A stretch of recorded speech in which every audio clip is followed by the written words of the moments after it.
नमस्कार साथियों, मैं नीतीश शर्मा आपके अपने YouTube चैनल ग्लोबल कॉन्सेप्ट पर आपका स्वागत करता हूं। आज की इस हम क्लास में 4 अक्टूबर 2018 के शिफ्ट नंबर फर्स्ट के जेल प्रहरी के सामान्य विज्ञान के क्वेश्चनों को देखेंगे। जैसा कि आप सारे लोग जानते हैं कि इससे पहले हमने रेलवे सीरीज में जेल पुलिस की सीरीज हम देख रहे थे। किसकी? जेल पुलिस की, यानी कि जेल पुलिस की साइंस हमने क्लियर किया था। और जो प्रीवियस ईयर क्वेश्चन है और 2018 में जो पेपर हुए थे उन सब की हम बात कर रहे थे। और 2018 में जितनी भी शिफ्ट हुई हैं उसका ये लास्ट शिफ्ट का पेपर है, उसको मैंने लेके आया हूँ आपके लिए। तो चलिएगा इसे स्टार्ट करते हैं, हम इस सीरीज को यानी इस क्लास को स्टार्ट करते हैं। पहला क्वेश्चन आपसे पूछा गया है, एपिथेलियल टिश्यू यानी कि एपिथेलियल टिश्यू अनुपात बॉडी लाइनिंग यानी कि उपकला ऊतक क्या बनाता है? शरीर स्तर बनाता है। और पेशीय ऊतक क्या बनाएगा? ये आपसे पूछा है। यानी कि आपको बताना है कि एपिथेलियल जो टिश्यू होते हैं वो बॉडी लाइनिंग का काम करते हैं, ले इसी प्रकार मसल्स जो टिश्यू हैं वो किस प्रकार का काम करते हैं? पहला ऑप्शन है विद्युत परिवहन का काम करते हैं। दूसरा ऑप्शन है भोजन और ऑक्सीजन का परिवहन करते हैं। तीसरा ऑप्शन है मोशन यानी गति करते हैं। और चौथा ऑप्शन है आधार और पैडिंग करते हैं। तो बताइएगा इसका आंसर क्या होगा? बताइएगा इसका आंसर क्या होगा?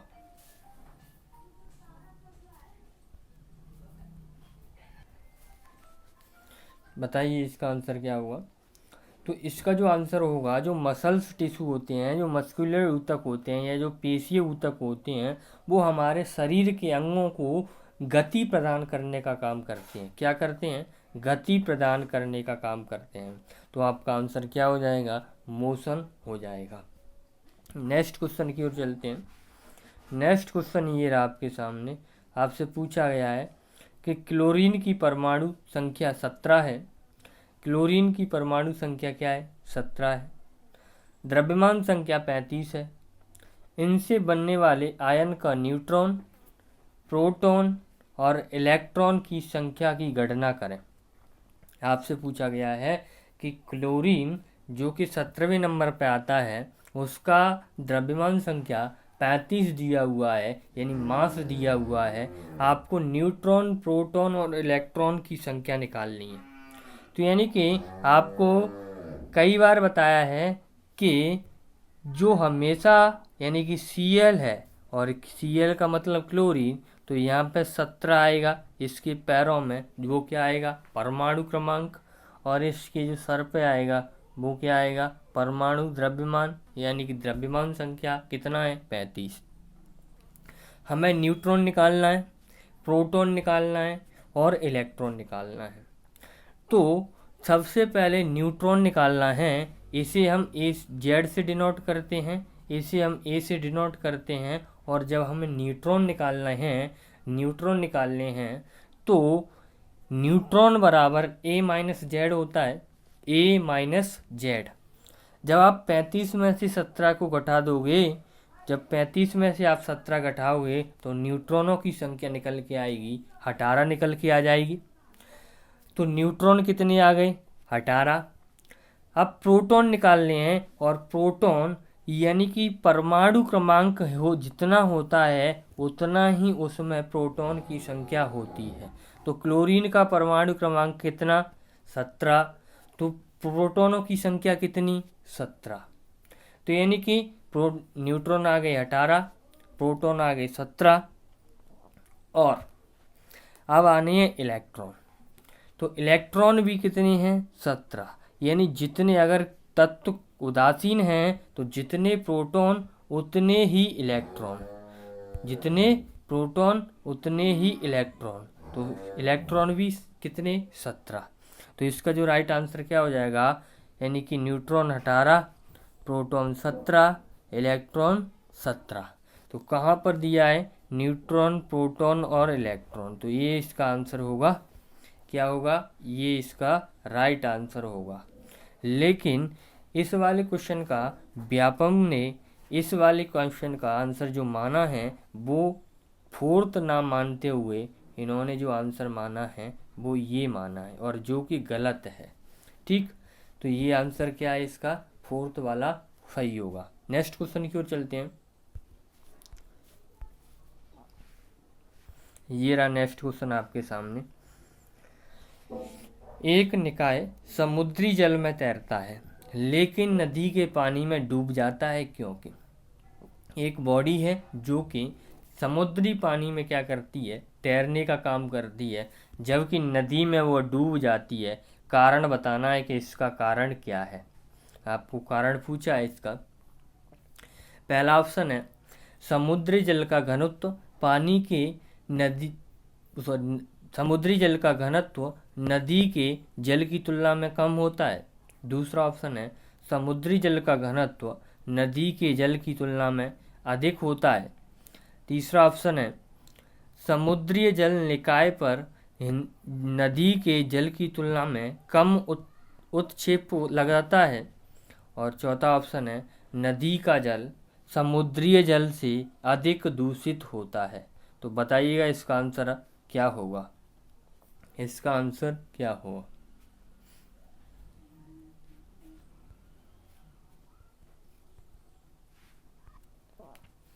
क्या होगा इसका आंसर। इसका जो राइट आंसर होगा वो होगा ऑप्शन नंबर बी, यानी कि सेकंड ऑप्शन क्या होगा, समुद्री जल का जो घनत्व है नदी के जल की तुलना में अधिक होता है। यानी कि समुद्री पानी का जो घनत्व है वो नदी के पानी की तुलना में क्या है, ज़्यादा है। इसीलिए नदी के पानी में क्या हो जाता है, डूब जाता है। कोई वस्तु क्या हो जाती है, डूब जाती है। नेक्स्ट क्वेश्चन की ओर चलते हैं। नेक्स्ट क्वेश्चन ये रहा, पूछा गया है कि माता पिता अमीबा के 3 लगातार 2 आधारीय बाइनरी विखंडन से बनी अनुजात यानी कि डॉटर अमीबा की संख्या होती है। यानी आपसे पूछा है कि अमीबा की संख्या कितनी होगी, 8 होगी, 16 होगी, 4 होगी या 6 होगी। यानी आपसे पूछा है अमीबा के 3 लगातार 2 आधारी बाइनरी विखंडन से हो रहा है। तो बताइएगा इसका आंसर क्या हुआ, इसका आंसर क्या होगा।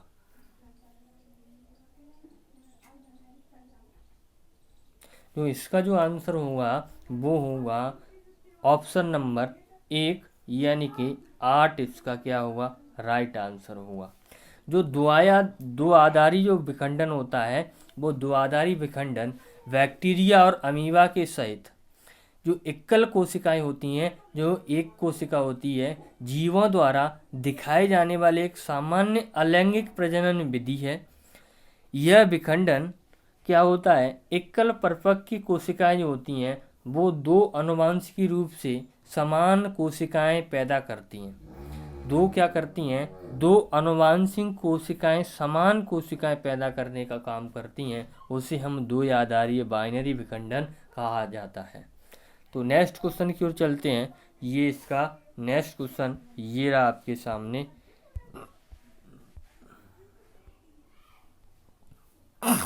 आपसे पूछा है निम्नलिखित में से किस एक सुझाव द्वारा जल जनित रोग को रोका जाता है। आपसे पूछा है किसके द्वारा जो जल जनित रोग हैं, यानी कि जो पानी के द्वारा उत्पन्न रोग हैं या दूषित जल से उत्पन्न रोग हैं, उसको किस प्रकार रोका जा सकता है वो बताना है आपको। पहला ऑप्शन है खांसने के दौरान मुंह पर रूमाल लगाकर। दूसरा ऑप्शन है सुरक्षित पेयजल प्रदान करके। तीसरा ऑप्शन है अत्यधिक भीड़ वाले स्थान पर अनावरण या संपर्क से रोककर। और चौथा ऑप्शन है पड़ोस में मच्छर के प्रजनन को रोककर। पड़ोस में मच्छर के प्रजनन को रोककर। तो बताइएगा किस प्रकार से हम जल जनित रोगों को हम रोक सकते हैं या जल से होने वाले रोगों को हम रोक सकते हैं। यानी कि जितने भी जल से रोग होते हैं उसको हम रोकने का काम करते हैं। तो इसका जो राइट आंसर है वो बताइएगा क्या होगा। इसका जो राइट आंसर है वो है option number B, right answer. क्या होगा कि सुरक्षित पेयजल प्रदान करके, यानी कि शुद्ध जो जल होता है उसका उपयोग करके हम जल जनित रोगों को रोक सकते हैं। जैसे जल जनित जो रोग होते हैं वो कई सारे होते हैं। जैसे आपने नाम सुना होगा पैचिस, यानी कि जो पैचिस होता है वो दूषित जल पीने से होता है, या जो हैजा होता है वो भी दूषित जल पीने से होता है, या जो पीलिया होता है, या जो अतिसार होता है, यानी कि ये सारे रोग क्या हो जाते हैं, दूषित जल से हो जाते हैं। अगर इनसे आप बचना चाहते हैं तो आप शुद्ध जल ग्रहण करिएगा और आपको ये रोग नहीं होंगे। तो ऑप्शन नंबर क्या हो जाएगा, 2 इसका राइट आंसर होगा। नेक्स्ट क्वेश्चन की ओर चलते हैं। नेक्स्ट क्वेश्चन ये रहा आपके सामने, निम्न में से कौन सी मनुष्य की आहार नली का एक हिस्सा नहीं है। आपको पूछा है कि ऐसा कौन सा है अंग है जो एलिमेंट्री कैनाल का पार्ट नहीं है, जो एलिमेंट्री कैनाल का पार्ट नहीं है, आहार नाल का हिस्सा नहीं है। पहला ऑप्शन है बाइंड पाइप यानी कि श्वास नली, दूसरा ऑप्शन है इंटेस्टाइन आंत, तीसरा ऑप्शन है ओसोफेगस यानी ग्रास नली, और चौथा ऑप्शन है रेक्टम, रेक्टम यानी कि मलाशय। तो बताइएगा इसका क्या राइट आंसर होगा कि एलिमेंट्री कैनाल का पार्ट नहीं है। बताइएगा इसका आंसर क्या होगा। बहुत सिंपल क्वेश्चन है। इसका जो राइट आंसर होगा वो होगा ऑप्शन ए राइट आंसर। श्वास नली एलिमेंट्री कैनाल का पार्ट नहीं होता है, एलिमेंट्री कैनाल का पार्ट नहीं होता है, या आहार नली का हिस्सा नहीं होती है। इसके अलावा ये सारे आंत, ग्रास नली, मलाशय ये आहार नाल के हिस्सा होते हैं। नेक्स्ट क्वेश्चन की ओर चलते हैं। नेक्स्ट क्वेश्चन ये रहा आपके सामने, पशुओं का भोजन जिसमें कम फाइबर और अपेक्षाकृत इस उच्च स्तर में प्रोटीन होता है उसे कहते हैं। यानी कि ऐसा भोजन जिसमें कम फाइबर हो, अधिक प्रोटीन हो, उस भोजन को हम क्या कहते हैं, जिसे अब पशुओं के लिए यूज करते हैं। पहला ऑप्शन है दुग्ध उत्पादित भोजन, दूसरा ऑप्शन है सूक्ष्म पोषक, तीसरा ऑप्शन है मोटा चारा, चौथा ऑप्शन है सांद्र कॉन्स्ट्रेंट यानी कि कॉन्स्ट्रेट। बताइएगा तो यानी कि जो पशुओं का जो भोजन है उसे आप क्या कहते हैं, जिसमें फाइबर क्या हो, कम हो, प्रोटीन्स ज़्यादा हो। तो बताओ इसका आंसर क्या होगा। इसका जो राइट आंसर होगा वो होगा option number D right answer.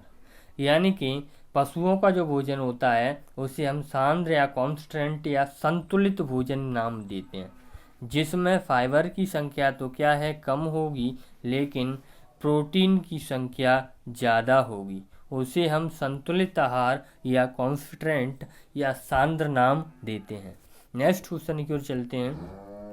Next question ये रहा आपके सामने। नेक्स्ट क्वेश्चन है ये, आपसे कहा गया है दूरी समय ग्राफ पर हर 2 पल के बाद, दूरी समय ग्राफ पर हर 2 पल के बाद 15 मिनट के लिए अक्ष समांतर की एक सीधी रेखा पे होता है। यानी कि 2 घंटे के बाद जो ग्राफ है 15 मिनट के लिए अक्ष के समांतर सीधी रेखा पर होता है। यह दर्शाता है, क्या दर्शाता है, क्वेश्चन ऐसे समझिएगा कि एक दूरी का और समय का ग्राफ है। मान लिया जाए ये समय है आपका, ये क्या है, समय है, ये वाला समय है, और ये वाला क्या है, दूरी है। तो कोई ग्राफ है, उस पर हर 2 घंटे के बाद 15 मिनट के लिए समय अक्ष के समांतर एक सीधी रेखा में होता है। कोई भी दूरी है इस प्रकार से चल रही है, लेकिन 15 मिनट के बाद वो समय के समांतर होती है इस प्रकार से। तो आप क्या दर्शाता है ये आपसे पूछा है। तो पहला ऑप्शन है प्रत्येक 2 घंटे के बाद 15 मिनट के लिए विराम आता है, दूसरा ऑप्शन है वाहन प्रत्येक 2 घंटे के बाद 15 मिनट के लिए एक समान चाल से चलता है। तीसरा ऑप्शन है वाहन को प्रत्येक 2 घंटे के बाद 15 मिनट के लिए अब तुरंत मंदित किया जाता है। और चौथा ऑप्शन है वाहन को प्रत्येक 2 घंटा बाद 15 मिनट के लिए त्वरित किया जाता है। बताइएगा इसका आंसर क्या होगा। ध्यान से पढ़िएगा और करिएगा।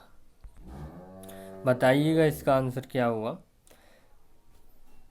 इसका जो राइट आंसर जो पीवी की साइट है यानी व्यापम बोर्ड ने जो माना है वो है option number A right answer. क्या होगा, प्रत्येक 2 घंटे के बाद वाहन 15 मिनट के लिए विराम में आता है। क्या आता है, 15 मिनट के लिए विराम अवस्था में ये आता है। तो चलिएगा नेक्स्ट क्वेश्चन की ओर। नेक्स्ट क्वेश्चन ये रहा आपके सामने।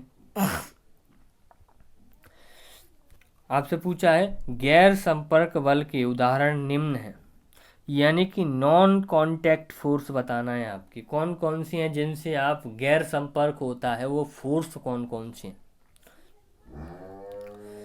पहला ऑप्शन है गुरुत्वीय बल और पेशीय बल। दूसरा ऑप्शन है गुरुत्वीय बल और चुंबकीय बल। तीसरा ऑप्शन है घर्षी बल और गुरुत्वीय बल। और चौथा ऑप्शन है पेशीय बल और घर्षी बल।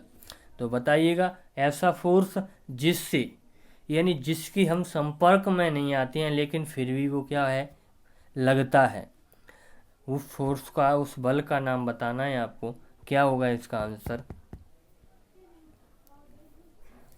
इसका जो राइट आंसर होगा वो होगा ऑप्शन नंबर 2 राइट आंसर। कैसे, चुंबकीय गुरुत्वीय बल और चुंबकीय बल, ये दोनों बल कैसे हैं, गैर संपर्क बल के उदाहरण हैं। नेक्स्ट क्वेश्चन की ओर चलते हैं। नेक्स्ट क्वेश्चन ये रहा आपके सामने। आपसे पूछा है आमतौर पर विद्युत लेपन यानी इलेक्ट्रोप्लोटिंग के लिए इस्तेमाल होने वाली 4 धातुएं निम्न हैं। आपसे जैसे आप विद्युत लेपन करते हो यानी कि लोहे की या स्टील की वस्तुओं को जंग से बचाने के लिए उस पर आप लेपन करते हो, उसे आप इलेक्ट्रोप्लोटिंग कहते हैं। तो एक क्वेश्चन और बनता है आपको, आपसे पूछेगा कि विद्युत लेपन क्या होता है। तो विद्युत लेपन की जगह वो इस प्रकार से पूछता है कि इलेक्ट्रोप्लोटिंग क्या होता है। तो यानी कि विद्युत लेपन को ही हम इलेक्ट्रोप्लोटिंग कहते हैं। तो आमतौर पर आप कौन सी धातुओं का यूज करते हैं वो आपको बताना है। पहला ऑप्शन है कॉपर सोना जिंक और आयरन। दूसरा ऑप्शन है सोडियम जिंक सोना और कॉपर। तीसरा ऑप्शन है क्रोमियम जिंक सोडियम और कॉपर। चौथा ऑप्शन है क्रोमियम जिंक सोना और कॉपर। बताइएगा इसका आंसर क्या होगा जिसका आप यूज विद्युत लेपन के लिए करते हो।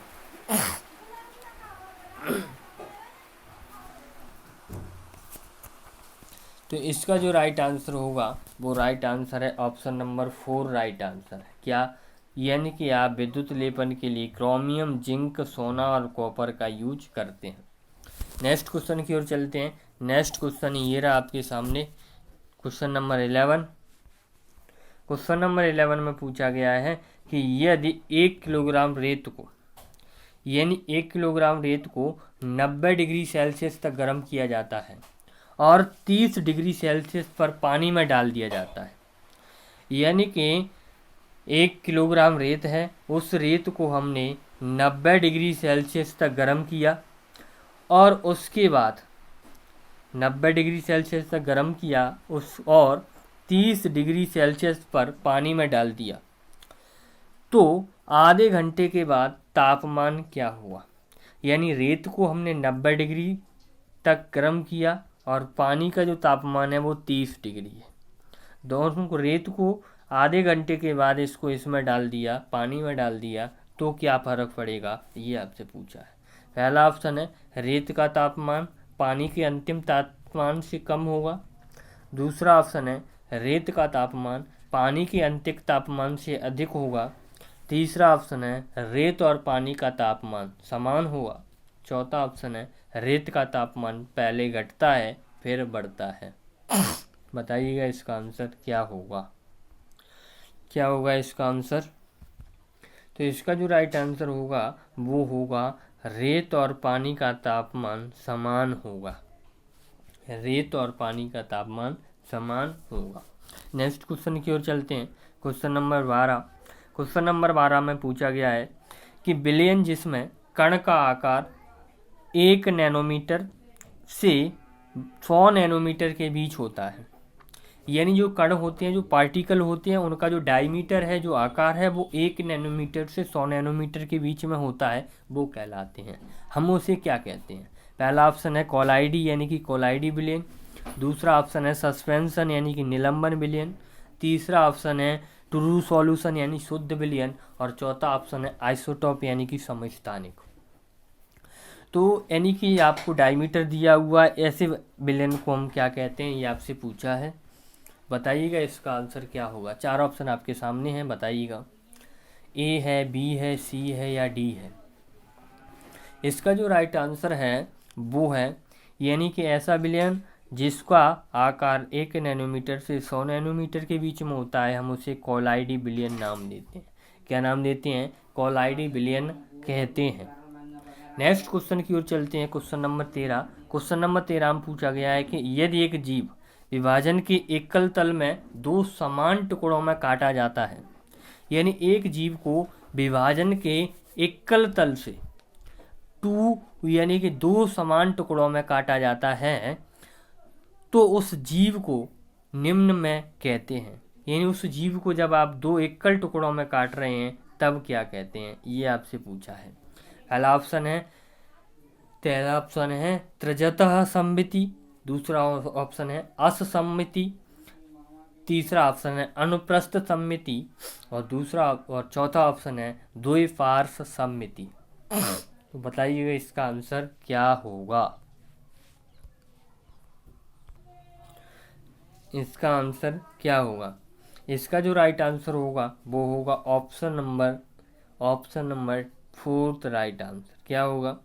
यानी जब आप किसी जीव के विभाजन के एकल तल से 2 टुकड़े करते हैं तो उसको हम द्विपार्श्व सममिति नाम देते हैं। क्या नाम देते हैं? द्विपार्श्व सममिति नाम देते हैं। नेक्स्ट क्वेश्चन की ओर चलते हैं। नेक्स्ट क्वेश्चन ये रहा, when does the land bridge occur, यानी कि जो थल समीर होती हैं वो कब चलती हैं? थल समीरें कब चलती हैं, ये आपसे पूछा है। थल समीर कब चलती हैं? दिन में चलती हैं। तो पहला ऑप्शन है रात में के दौरान चलती हैं, दूसरा ऑप्शन दिन में चलती हैं, तीसरा ऑप्शन है पूरे दिन चलती हैं, और चौथा ऑप्शन है हफ्ते में एक बार चलती हैं। तो बताइएगा जो थल समीर होती हैं वो कब चलती हैं? थल समीर कब चलती हैं? इसका जो राइट आंसर है वो होगा ऑप्शन नंबर ए, जो थल समीर हैं वो रात के दौरान चलती हैं। रात के दौरान क्यों चलती हैं? जैसे मान लिया जाए कि ये वाला स्थलीय भाग है, यानी कि थल वाला भाग है, और ये वाला आपका जल वाला भाग है। तो स्थलीय भाग यानी कि ऐसी पवनें जो जल से स्थल की ओर चलती हैं, उन पवनों को हम कहते हैं थल समीर, यानी कि थल की ओर चल रही हैं। और ये कब चलती हैं? रात के दौरान चलती हैं। नेक्स्ट क्वेश्चन की ओर चलते हैं। नेक्स्ट क्वेश्चन ये रहा। नेक्स्ट क्वेश्चन आपसे पूछा है कि पाश्चुकृत दूध को उबालने बिना भी उपयोग किया जाता है, क्योंकि ये हानिकारक जीवों से मुक्त होता है। इस प्रक्रिया में दौरान दूध को लगभग गर्म किया जाता है, यानी एक क्रिया होती है पाश्चुराइजेशन, यानी कि पाश्चुकृत क्रिया, जिसमें क्या होता है, इसके दूध को हम बिना उबाले हुए हम यूज कर सकते हैं, लेकिन इस दूध को गर्म किया जाता है, यानी जब पाश्चुकृत किया जाता है तो कितने समय के लिए किया जाता है वो आपको बताना है। पहला ऑप्शन है 1 से 3 मिनट के लिए 100 डिग्री सेल्सियस पर, दूसरा ऑप्शन है 15 से 30 सेकंड के लिए 17 डिग्री सेल्सियस पर, तीसरा ऑप्शन है 5 से 10 सेकंड के लिए 50 डिग्री सेल्सियस पर, और चौथा जो ऑप्शन है 15 से 30 मिनट के लिए 90 डिग्री सेल्सियस पर। ये आपको बताना है इसका आंसर क्या होगा। इसका आंसर क्या होगा? तो इसका जो राइट आंसर होगा वो होगा 15 से 30 सेकंड के लिए 70 डिग्री सेल्सियस पर। फिक्स जो वैल्यू है वो तो 62 डिग्री सेल्सियस ही है, लगभग 62 डिग्री सेल्सियस, लेकिन ऑप्शन में दिया नहीं है, इसीलिए इसका आंसर क्या हो जाएगा, ऑप्शन नंबर 2 राइट आंसर हो जाएगा। 15 से 30 सेकंड के लिए 70 डिग्री सेल्सियस पर हम दूध को गर्म करते हैं, उसको हम कहते हैं पाश्चीकृत विधि। क्या कहते हैं, पाश्चीकृत विधि। नेक्स्ट क्वेश्चन की ओर चलते हैं। नेक्स्ट क्वेश्चन ये रहा आपके सामने। नेक्स्ट क्वेश्चन है, निम्नलिखित में से कौन सा अग्निशामक का सही उदाहरण है। यानी वह बताना है जो अग्निशामक के रूप में उपयोग करते हैं हम, आग बुझाने के लिए जो यूज करते हैं वो आपको बताना है। पहला ऑप्शन है HCl, दूसरा ऑप्शन है CO यानी कार्बन मोनोऑक्साइड, तीसरा ऑप्शन है कार्बन डाइऑक्साइड और चौथा ऑप्शन है नाइट्रोजन डाइऑक्साइड यानी N2। तो निम्न में से किसका उपयोग हम करते हैं जिसे अग्निशामक या आग बुझाने के लिए करते हैं, वो आपको बताना है। इसका आंसर क्या होगा, इसका जो राइट आंसर होगा वो होगा option number C right answer. Carbon dioxide को हम अग्निशामक यंत्र में यूज करते हैं, आग बुझाने के लिए यूज करते हैं। ये जो आपकी कार्बन डाइऑक्साइड गैस होती है वो रंगहीन प्लस गंधहीन गैस होती है, रंगहीन गंधहीन होती है। और ये जो कार्बन डाइऑक्साइड है ये हमारे वातावरण में कितनी पाई जाती है, ये आप कमेंट करके बताइएगा कि वातावरण में कितनी पाई जाती है। नेक्स्ट क्वेश्चन की ओर चलते हैं। Question number 17। क्वेश्चन नंबर 17 में पूछा गया है कि निम्न में से कौन सी भौतिक परिवर्तन का उदाहरण है। कौन सी एक ऐसी राशि है जो कि फिजिकल चेंजेस का उदाहरण है, भौतिक परिवर्तन का उदाहरण है। पहला ऑप्शन है ज्वालामुखी का फूटना, दूसरा ऑप्शन है लोहे में जंग लगना, तीसरा ऑप्शन है दही का जमना, चौथा ऑप्शन है बर्फ का पिघलना। तो बताइएगा ऐसी कौन सी राशि जो कि भौतिक परिवर्तन का उदाहरण है, ये आपको बताना है। बताइएगा इसका आंसर क्या होगा, क्या होगा इसका आंसर। तो इसका जो आंसर होगा वो होगा option number D right answer. कैसे, आपके भौतिक परिवर्तन में क्या होता है कि वह परिवर्तन जिसके भौतिक गुण में को परिवर्तन हो, केवल किस में हो, भौतिक परिवर्तन जिसमें पदार्थ के भौतिक रूप में ही परिवर्तन हो, ना कि रासायनिक प्रकृति में। तो यानी कि केवल बर्फ का जो पिघलना है उसका भौतिक परिवर्तन होता है, रासायनिक परिवर्तन नहीं होता है। नेक्स्ट क्वेश्चन की ओर चलते हैं। नेक्स्ट क्वेश्चन है, निम्न में से कौन सा एक शोर के लिए उदाहरण नहीं है। यानी एक ऐसा एग्जाम्पल बताना है जो कि शोर नहीं कर सकता, वो आपको बताना है। पहला ऑप्शन है ध्वनि से, विस्फोट से ध्वनि, यानी कि जो आप विस्फोट करते हो उससे जो ध्वनि उत्पन्न होती है वो। दूसरा ऑप्शन है साउंड यानी कारखानों से ध्वनि, यानी जो कारखानों से जो ध्वनि निकलती है उससे। तीसरा ऑप्शन है वाहनों से ध्वनि और चौथा ऑप्शन है संगीत वाद्य यंत्रों से ध्वनि। यानी कि जो शोर का उदाहरण नहीं है ये बताना है, जो कि शोर का उदाहरण नहीं है। तो 4 ऑप्शन आपके सामने है, बताइएगा इसका आंसर क्या होगा। तो इसका जो राइट आंसर होगा वो होगा ऑप्शन नंबर 4, यानी कि जो संगीत वाद्य यंत्र होते हैं इनसे कभी भी शोर उत्पन्न नहीं होता है, इनसे शोर उत्पन्न नहीं होता है, क्योंकि ये जो ध्वनियाँ होती हैं वो मन की शांति और शौक के लिए, यानी कि जो आपका शौक है उस शौक के लिए सुनी जाती हैं। तो इसीलिए इन वाद्य यंत्र जितने भी हैं इनसे शोर उत्पन्न नहीं होता है। नेक्स्ट क्वेश्चन चलते हैं। नेक्स्ट क्वेश्चन जो आज का एक लास्ट क्वेश्चन होगा, क्योंकि 20वां क्वेश्चन इसमें गलत पूछा हुआ है, उसमें बहुत एरर है, इसीलिए केवल आज की इस क्लास में हम 19 क्वेश्चनों को ही बात करेंगे। 20वां जो क्वेश्चन पूछा है वो PEV की साइड से, यानी कि एरर है उसमें, इसीलिए हमने वो हटा दिया है। नेक्स्ट क्वेश्चन है, यानी एक तरल के क्वथनांक के लिए निम्नलिखित कथनों में कौन सा सही नहीं है। आपसे पूछा है सही नहीं है, यानी एक द्रव है, एक तरल पदार्थ है, उसके क्वथनांक के लिए कौन सा कथन सही नहीं है, ये आपसे पूछा है। पहला ऑप्शन है ये तरल की प्रकृति पर निर्भर करता है, यानी कि ये नेचर पर डिपेंड करता है। दूसरा, यह तरल की शुद्धता पर निर्भर करता है, यह कमरे के तापमान पर निर्भर करता है। और चौथा ऑप्शन है यह वायुमंडलीय दाब पर निर्भर करता है। तो आपको बताना है किस पर निर्भर नहीं करता है।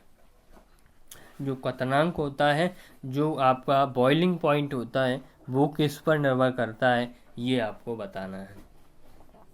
तो इसका राइट आंसर क्या होगा।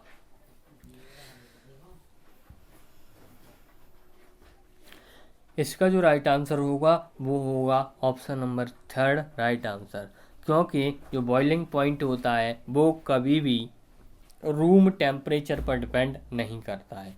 किस पर डिपेंड नहीं करता है? रूम टेम्परेचर पर डिपेंड नहीं करता है, इसीलिए ऑप्शन नंबर 3 क्या होगा? राइट आंसर होगा। तो ये थे आपके 19 क्वेश्चन जो कि 4 अक्टूबर 2018 की शिफ्ट में, पहली शिफ्ट में पूछा था। अभी तक हमने जितने भी 2018 के क्वेश्चन थे वो 2018 की शिफ्ट में आए हुए कंप्लीट क्वेश्चनों को देख लिया। अब हम चलेंगे, मूव करेंगे 2017 में जो पेपर हुआ है उसकी ओर। यानी कि 2018 में इतनी ही शिफ्ट हुई हैं, इतनी सारी शिफ्टों के हमने साइंस के क्वेश्चनों को देखा। अब हम चलेंगे 2017 की ओर और अब देखेंगे 2017 के जो पेपर हुआ है उसमें साइंस के कैसे क्वेश्चन पूछे गए हैं। तो अगर आपको वीडियो अच्छा लगा हो तो वीडियो को लाइक करें, और अभी तक आपने चैनल को सब्सक्राइब नहीं किया है तो चैनल को आप सब्सक्राइब कर लीजिएगा। तो मिलते हैं बहुत जल्द एक नई क्लास के साथ, तब तक के लिए जय हिंद, धन्यवाद।